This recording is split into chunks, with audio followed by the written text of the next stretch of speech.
तर प्रेक्षकांनो, छोट्या बयोची मोठी स्वप्न. आज तर त्यांनी मालिकेमध्ये काही दाखवलेलं नाही आहे, नुसती झापाझापी झाली आहे. म्हणजे या सौदामिनी मॅडम सगळ्यांवरती खूप चिडलेल्या आहेत. त्यांचं हॉस्पिटल म्हणजे काय धर्मशाळा वाटली काय? कोणी यायचं, ॲडमिट व्हायचं आणि पैसे न देता निघून जायचं. त्यांनी इथून तिथून ट्रस्टी सकट सगळ्यांचीच क्लास घेतली आहे. खरं तर हे जरा वियर्ड वाटलं, पण जे आहे ते मी तुम्हाला सांगते आहे. तर सौदामिनी मॅडमनी आधी तर विषय काढला आहे की मला रस्त्यात एक मुलगी दिसली, तिने आपल्या हॉस्पिटलमध्ये एका रस्त्यावरच्या माणसाला ॲडमिट केलं आणि काहीही फॉर्मॅलिटी पूर्ण न करता हे सगळं झालंय.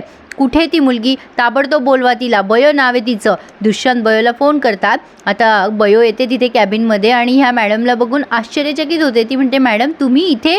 त्यावरती सौदामिनी मॅडम म्हणतात, हो मी इथे, कारण हे माझं हॉस्पिटल आहे. आणि काय ग, तू त्या माणसाला माझ्या गाडीत टाकलं काय? त्याची ट्रीटमेंट काय सुरू केलीस? तू काय समाजकार्य करते काय?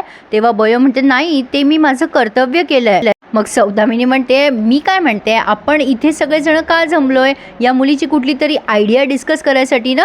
चल बोल, काय आहे तुझी आयडिया? मला ऐकून घ्यायचं आहे. मग बयो त्यांना सांगते की आपल्या हॉस्पिटलमध्ये सगळी उपकरणं आहेत. आपलं हॉस्पिटल मध्यवर्ती आहे शहराच्या, त्यामुळे आपल्याकडे रुग्ण खूप असतात आणि त्यांना काही लोकांना नाही जमत पैसे पेड करायचे. तर आपण डोनेशन वगैरे सुरू करूयात. श्रीमंत लोक डोनेट करतील तर गरीब लोकांना त्याचा म्हणजे फायदाच होईल ना. गरजू लोकांना उपचार करून घेता येतील. त्यावर सौदामिनी आता टाळ्या वाजवायला लागते मोठ्याने आणि मग ते राजाराम काकाला बोलवते. राजाराम काका म्हणतात, काय झालं मॅडम? मग आता या सौदामिनी मॅडम म्हणतात, मिस्टर कोठारी आणि देशमुख तुम्ही जरा तुमच्या जागेवरून उठा बरं. आणि बयोला आणि राजाराम काकाला त्यांच्या जागेवर बसायला लावते. आता यांना कोणाला कळतच नाही नेमकं काय चाललंय. तर आता हे दोघं जण जेव्हा जागेवर बसतात त्यांच्या, तेव्हा सौदामिनी यांची टर उडवते आणि म्हणते, बघा आता हे दोघं जण चेअरमन झालेत आणि ट्रस्टीजच्या ठिकाणी हा राजाराम आहे. आता आपण सगळेजण संन्यास घेऊया. अरे दुष्यंत, मी तर म्हणते तू आणि मी आपण गोव्याला सेटल होऊन जाऊया. त्यावर दुष्यंत म्हणतात, काय ग सौदामिनी, काय चेष्टा चालवली आहेस तू?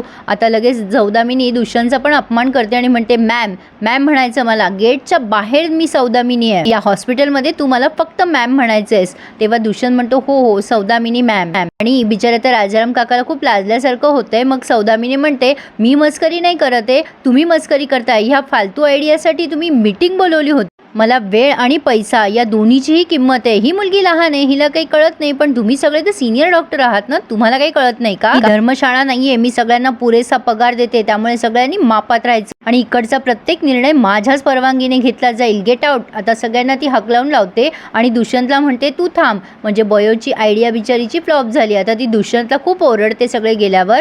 काय रे दुष्यंत, तू या हॉस्पिटलचा डीन आहेस ना, तुला पुरेसा पगार देते मी, स्वतंत्र कॅबिन दिलंय, मग ती मुलगी तिची मनमानी कशी काय करू शकते? एवढं मोठं पद दिलंय मी तुला आणि ती मुलगी आपल्या हॉस्पिटलमध्ये कुठल्या तरी भिकारड्या माणसाला ॲडमिट करते रस्त्यावरच्या आणि तू काहीच बोलत नाहीस. दुष्यंत म्हणतात, सौदामिनी अगं माझं लक्ष असतं बारीक. पण आता सौदामिनी त्यांना काही बोलूच देत नाही आणि म्हणतात, तुला काय वाटलं डिवोर्सची नोटीस पाठवशील, मी अपसेट होईल आणि या गोष्टींकडे दुर्लक्ष करेल? असं काही होत नाही हा. सौदामिनी सगळं वसूल करत असते, अगदी व्याजाच्या सकट. दुष्यंत म्हणतो, अगं माझं लक्ष आहे. मग सौदामिनी हसते आणि म्हणते, काय रे, डीन असून तू इतका हतबल काय आहेस? काय फायदा आहे तुझ्या पोस्टचा? आणि त्या शुभमकरला कशाला इथे बोलवलंय? मग दुष्यंत सांगतात, अगं त्याने ऑपरेशन केलं म्हणून ट्रस्टीजनी त्याला बोलवलं. पण सौदामिनी म्हणतात की मला कारण नको देऊ, मला रिझल्ट दे. ती डॉक्टर शुभमकर आणि ती बयो कसयो त्यांनी जर का माझ्या हॉस्पिटलमध्ये लुडबुड केली ना, तर ही सौदामिनी सगळ्यांचा हिशोब करेल. लक्षात ठेवायचं दुष्यंत. सौदामिनी असं बोलून तिथून निघून गेली आहे. पण आता दुष्यंत मात्र गौतमीला फोन करतो चिडून आणि म्हणतो, काय ग गौतमी,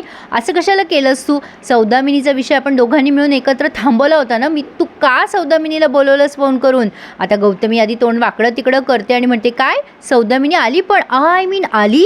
आता दुष्यंत म्हणतात, ए गौतमी नाटकं नको करूस हा, मला माहिती आहे तूच तिला फोन करून बोलावून घेतलंयस. पण गौतमी म्हणते, नाही रे दुष्यंत, असं काय करतो? मी म्हटले ना तुला, त्या दिवशी मी रागाच्या भरात बोलून गेले. दुष्यंत म्हणतात की तुला माहिती आहे ना, गेले अनेक वर्ष आम्ही दोघं कॉन्टॅक्ट मध्ये नाही आहोत, त्यामुळे मला ना या गोष्टीचा त्रास होतोय. तेव्हा लगेच गौतमी म्हणते, चिडू नकोस रे एवढं. दुष्यंत म्हणतो, चिडू नको काय चिडू नको, तिने आल्या आल्या किती तमाशे केले माहितीये का तुला? जे झालं ते सगळं दुष्यंत गौतमीला सांगतात. गौतमी मस्त मजा मारून ऐकत असते हे सगळं. दुष्यंत सांगतात गौतमीला, तुला कळते का ती इकडे आल्यामुळे माझी किती कोंडी होणार आहे ते? हे तू खूप चुकीचं केलेलं आहेस, का केलंस तू हे? लगेच गौतमी म्हणते, अरे नाही रे बाबा, मी नाही बोलवलं तिला, मी वाटलं तर तुला इरा आरवची शपथ घेऊन सांगते. दुष्यंतला माहिती आहे ही एक नंबरची खोटारडी आहे. दुष्यंत म्हणतात बस कर आता गौतमी. गौतमी म्हणते मी नाही बोलवलंय तिला. मग आता दुष्यंत ठीक आहे मी बोलतो नंतर तुझ्याशी, आता ठेवून देते हे गौतमी फोन. पण आता विचार करते बाप रे दुष्यंतची बायको तर कसली फास्ट निघाली, म्हणजे हिने हत्तीसारखी निघाली, म्हणजे हिने आल्या आल्या सगळ्यांनाच चिरडून टाकलं. बयो शुभंकर तुमचं काही खरं नाही, आता झालं तुमचं काउंटडाऊन सुरू. इकडे शुभंकर त्या पेशंटला बघायला येतात. बयो ज्यांना घेऊन आली आहे बयोला विचारतात ते बरेत न ग आता हे. बयो म्हणते हो बाबा. मग शुभंकर म्हणतात त्या ट्रस्टी मॅडम त्या चेअरमॅन मॅडम कशा बोलल्या ना ग सगळ्यांशी, कशी भाषा वापरली त्यांनी सगळ्यांना. बयो म्हणते हो ना बाबा मला पण खूप विचित्र वाटलं ते. तेवढ्यात आता त्या पेशंटची बायको आली आहे, ती बयोला पाया पडते, बयोच्या हातापायात जोडते आणि म्हणते अहो ताई तुम्ही माझ्या नवऱ्याला वाचवलत ना, तुमचे खूप खूप आभार. बयो म्हणते नाही अहो त्यात काही नाही, त्यांना ना अचानक हार्ट अटॅक आला होता त्यामुळे ॲडमिट करावंच लागलं.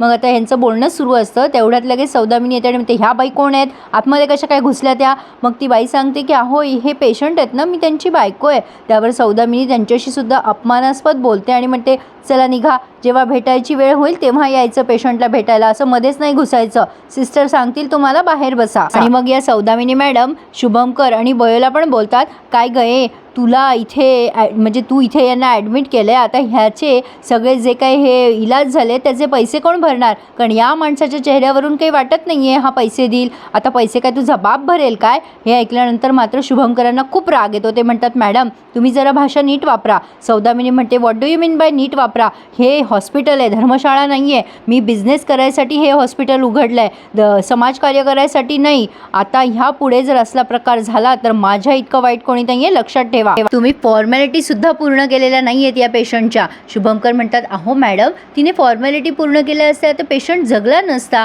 मग लगेच या सौदामिनी म्हणतात त्याच्याशी मला काही घेणं देणं नाही आहे, मी चॅरिटी नाही करत, बिझनेस करते आहे. ही पोरगी जर अख्खी झोपडपट्टीला घेऊन आली इथे तर मी काय सगळ्यांना ॲडमिट करू का. बयोमध्ये बोलायला जाते तेव्हा या सौदामिनी म्हणतात मी मध्ये बोलत असताना अजिबात बोलायचं नाही, पण आता याची फीस काय तुझा बाप भरणार आहे का. शुभंकर म्हणतात मॅडम तुम्ही ना बयोची चूक असली तरच तिला बोला, तिची काहीही चूक नाही आहे. सौदामिनी म्हणते काय बरोबर आहे आणि काय चूक आहे ना ते मला शिकवायचं नाही, हे माझं हॉस्पिटल आहे. पेशंटनी जर का माझ्या हॉस्पिटलची फी नाही भरली तर याला जिथून आणलंय ना रस्त्यावर तिथे नेऊन टाकायचा. मग शुभंकर म्हणतात हे काय बोलताय मॅडम तुम्ही. त्यावर सौदामिनी म्हणते अगदी बरोबर बोलतीये मी, तुम्हाला महान बनवण्यासाठी मी हे हॉस्पिटल उघडलेलं नाही आहे, त्यामुळे जर या माणसाने फी नाही भरली तर मी तुझ्याकडनं ही सगळी फी वसूल करेल बयो.